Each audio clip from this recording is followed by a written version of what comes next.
gotta be cool, you know, you're the big cat on campus, senior year, right? You know, big dog, upperclassmen, all that, you know, you gotta keep that image, you know. I played football and I was, you know, big, you know, Trevor, whatever. I had my car, that 72 Chevy.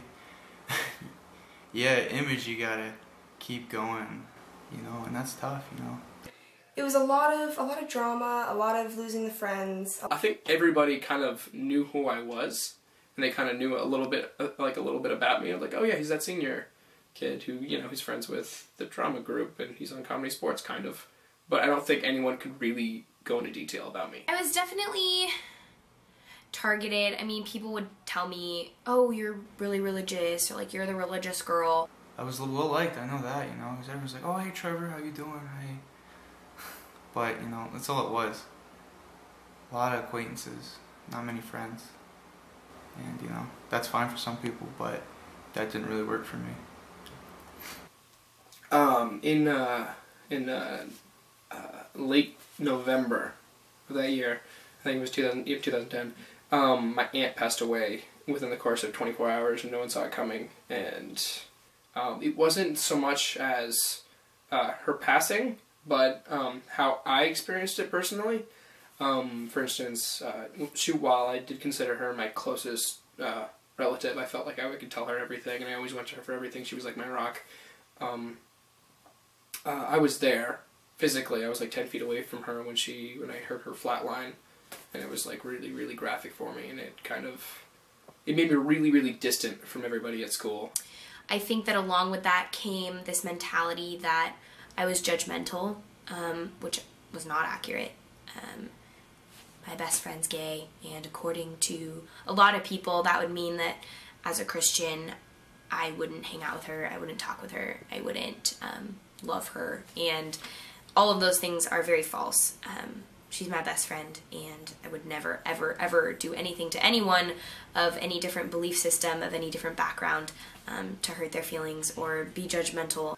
Essentially what happened was a lot of my friends got like the wrong idea of me over something, and one person ended up kind of getting like a ringleader, or becoming the ringleader of the group.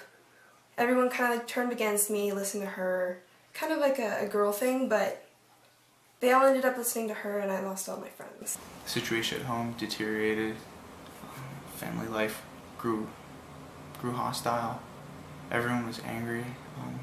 I started to hate myself. I started to hate everyone, everything. And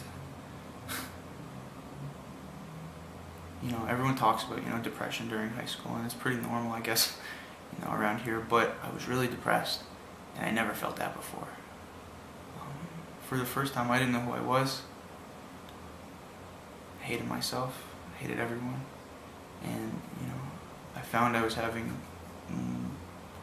problems beyond myself, I guess you'd call them philosophical problems. To be frank, I didn't want to live anymore.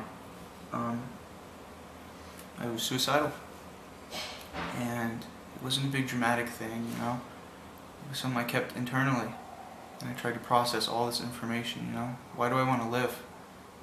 And I'd sit in the mirror and look at myself, and I'd ask myself, why do you want to live, Trev? I felt distant with a lot of people, and I really, really couldn't connect with anybody anymore. I always felt like that I was just never, I mean, I could be like right in front of someone and talking to them and having a conversation, but I didn't feel present. I wasn't there. I wasn't actually talking to them. I was somewhere else. I was thinking about something else.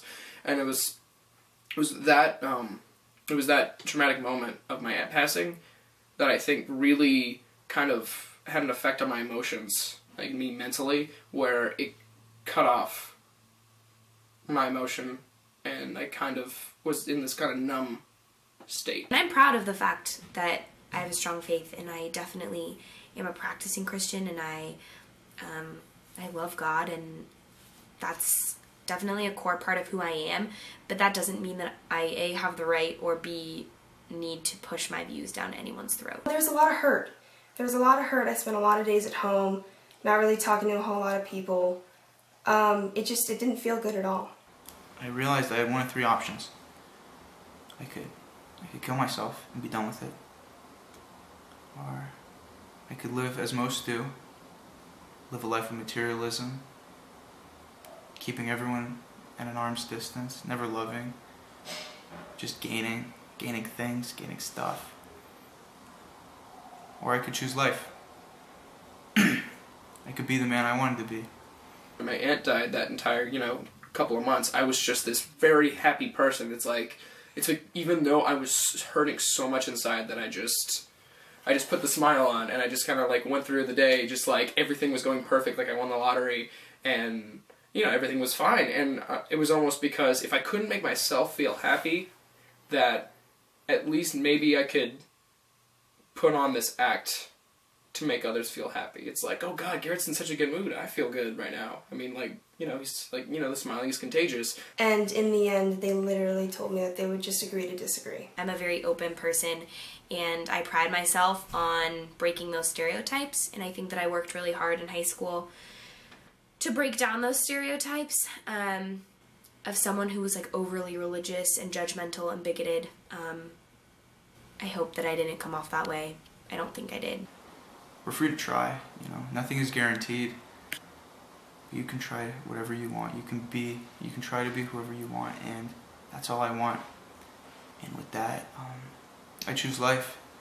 And I always try to play it off as a joke. I remember I was in Hall's class, and I set a record in that class for not doing, every time you miss a quiz, he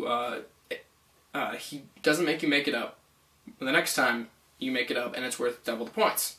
I think I missed 6 quizzes, and by that point, this quiz became even more than the final itself. It became more points than the final, and it was ridiculous. That one 10-question quiz decided my fate for an entire class, and I always played it off as a joke, and Mr. Hall did kind of too. But it kind of made me, again, it made me feel distant, but it was another thing. It was like, oh yeah, Garrett's always absent, Garrett's never here. And I was always kind of, I kind of wrote myself off because it was easier as that kid who was never there other than that kid who has a lot going on right now and doesn't want to talk about it. Because it's so much easier taking the joke. It's so much easier just making, oh, I'm a character. I'm not a person with problems. I'm a character.